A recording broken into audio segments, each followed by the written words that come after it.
માટી મરી જાય કે ન મરી પાણી બની જાય એ હતું. તો ભમરી હાલવાનું ઓછું એટલે ભમરીમાં શું હતું જ્ઞાન માર્ગ જ્ઞાન યોગ એટલે પાંખ. હવે ભમરી કઈ નડે પાંખે તો ઉભી નડે એને સમુદ્ર ન નડે ઝાડવા ન નડે એને દિવાલો ન નડે કાંઈ ન એટલે પણ બાપા વેદ ની અંદર કીધું રેખા મટાડો જ્ઞાન તો ઉતારો ગોપાલ જેવું કે જાય તો પોગાય ને કારણ કે એક પળમાં પોતાના જો વાત સમજાઈ જાય ને એ પળમાં તું પીર બની જાય એમ છો, પળમાં તું સંત બની જાય એમ છો, પળમાં તું ભગત બની જાય એમ છો. પણ સમજાય તો નકર એમ બનાય વિના પગે પંથ કાપવો વાટે કરે પેલા કોઈ લીધી જવું હોય ને તો વિના પગે એટલે વિધિ સીધી નથી વાતમાં ક્રિયા પોતે નહીં કોઈ અનુભવની પાંખે ઉભી ના તો અખંડ આનંદ હોય. જેની પાસે અનુભવ હોય ને એને પછી પૈકે નો હાલવું પડે. એ સંતો એમ કે છે કે વિના પગે પંથ કાપવો પછી કે નીર નહીં આ નાવું જો બીજું પૂછીએ નીર નથી ત્યાં નાવું તો આપણે બધી મજા મજા શું કરીએ પાણી નાહીએ એ નાવું તો પડે પણ એનો કર્મ કેટલો શરીરની શીખાય હોય ને તો શું કર્યું પછી મન માથે મેળ બે એનું કર્યું તો સમજો અહીંયા લઈ ગયા કે આ તો રહ્યો જાય પણ મન માથે 4 યુગ થાય અનેક યુગ થયા જે મન માથે મેળ થયો એને કાઢવું હોય ને તો બાપા આ પાણી કામ કરે પછી એને હું જોઈ પાન બાપે વેચની અંદર કીધેલું છે ઘર માતમનું ઘર માં ધોરણ બાકી ધોરણ ખરાબ. હવે એમાં પાછા સમજવા એમ કે હાલો દાદા જઈને અને પાણી ગોળ પી રહી ઘર માતંગનું ઘર માં ધોરો કે દાદાગીરી ધોરણ પાણી પી લે તરી જાય પણ એમ નથી. આ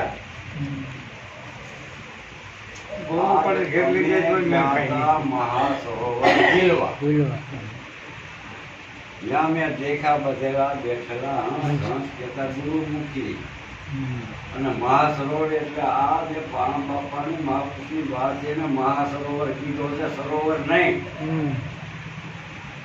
એટલે વેદની અંદર કીધેલું છે ઘર માતાનું ઘર મહાસરોવર બાકી સેવાનો તળાવ જેને પીધેથી તારો જીવ હૈજ પામે એનાથી કેમ તું રેસ અજાણ તેનાથી વાત આનાથી અજાણ્યો છો રોજ નાઈન તું રાજી રેસ ને એટલે આગળ પગલું ન સડી જાય.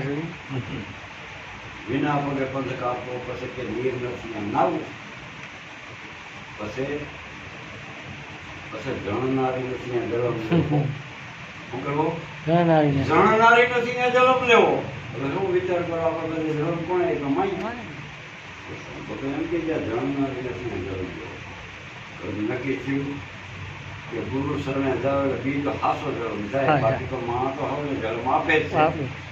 ગુરુ શરણે જાવ ત્યાંથી તારો હાસો જલમ થયો એટલે ગુરુ શરણે જવું પડે. બ્રહ્મા ગયા, વિષ્ણુ ગયા, શંકર ગયા, મહાદેવ ગયા, બધા તો ગુરુ શરણે જાવ ને હાસો જવું થયો એટલે પાન લાગે ને ઘર લોકો વેદમાં ગયા વર કે પા જામો જાય ને પૂછે ઉતરાય માતનું મન માયને બોલ લારા હારી ઉતાર્યું તો આગે હતા આંધા પહેલા જ્ઞાન નહોતું. હવે ત્યાં ઘર માતના પેલા હરાજી એમાં મકર જે રો નરકાય પછી જીવડા ગુરુને મંત્રી જોય નરકાય એટલે આરાધી રો કરો એને નરક સમજો ભાઈ અને બધાએ ભેરા બે હે જમપંથી તમે એક મને આવો ગુરુના વસને વૈદ્યો મમતા પીરસરી લાગે ભાઈ ઘર બેઠા ફરમાણો એ હરક તમારી એકતા સંગઠન ધર્મની હોય ને એને હરક કીધું છે. અને દાદાના વાતની સંતની વાતને પી પીને આવડા હરિયા અંદર રાખો ને એને હસે કીધા નથી ગુરુમુખી નથી કીધા. એ તો ગુરુ હોય તોય નુગરા કીધા. જણ પગા ચડાવી જણનારીને જલમ લેવો પડે ને એ વખત નાવું પડે વગર પગે પંથ કાપવો પડે અસેલો કોઈ જ્યાં ખંડ નથી.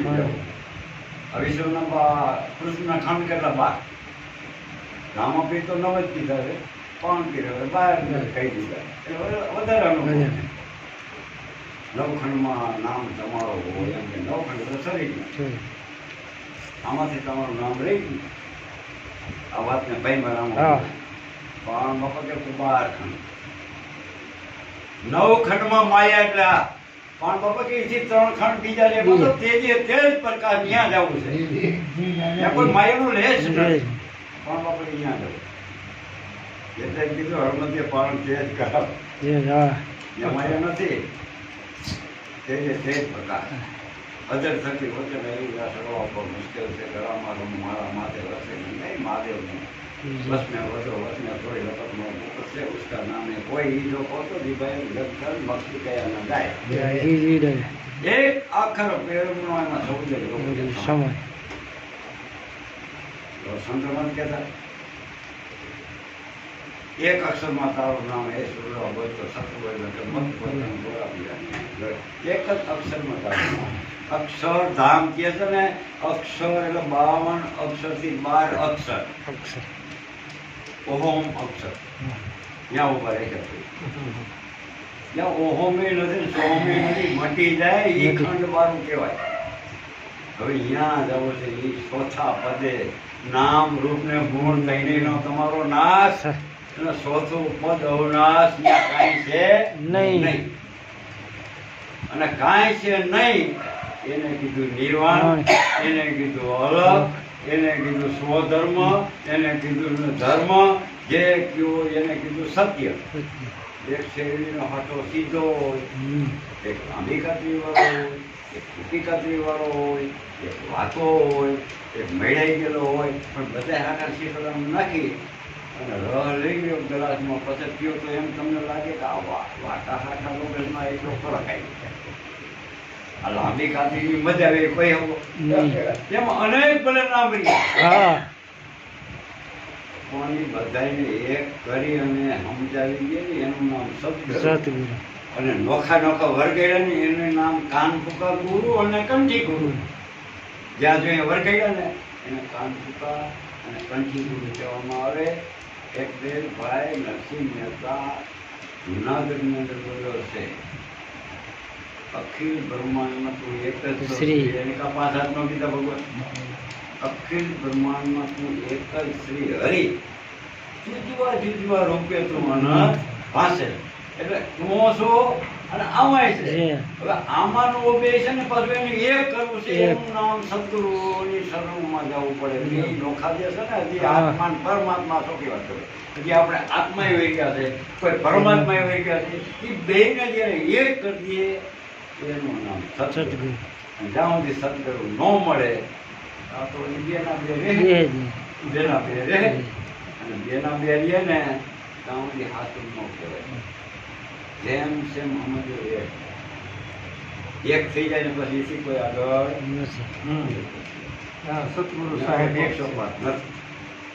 હવે એ આપણે સમજવું છે. હવે એ સમજવા માટે સદગુરુની જરૂર પડે. બાકી તો જ્યાં જોઈએ વરગેડા તો છે, તું આ કરજે, તું આ કરજે, તું આમ લઈ લે, તું ઓમો લઈ લે, તું ઓમો લઈ લે, આ બધી મથામણ મચી જાય. અને તું કોણ છો નક્કી કરાય. હવે તું કોણ છો એ તો કબીરમાં મેં હાવ સરળ કીધું છે, પણ આગળ હોય બોલી જાવ જો નક્કી થઈ જાય તો આપણે ક્યાં જરૂરી છે. હાલો અમે આમ મારી કીકને તો લઈ જાઓ, પણ એને એવું કીધું છે નહીં પાણી કી પીલાય, એમને કીધું નહીં શ્વાસ કે શરીર, 5 તત્વથી પાર વાળું એસા નામ હે કબીર.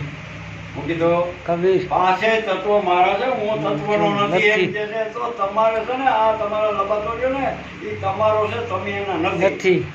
હવે એ જાણવા માટે આ મથામણ કરી બધા તો બાપુ તું કોણ છો, ક્યાં હલવાનો છો, બસ બીજું કઈ છે.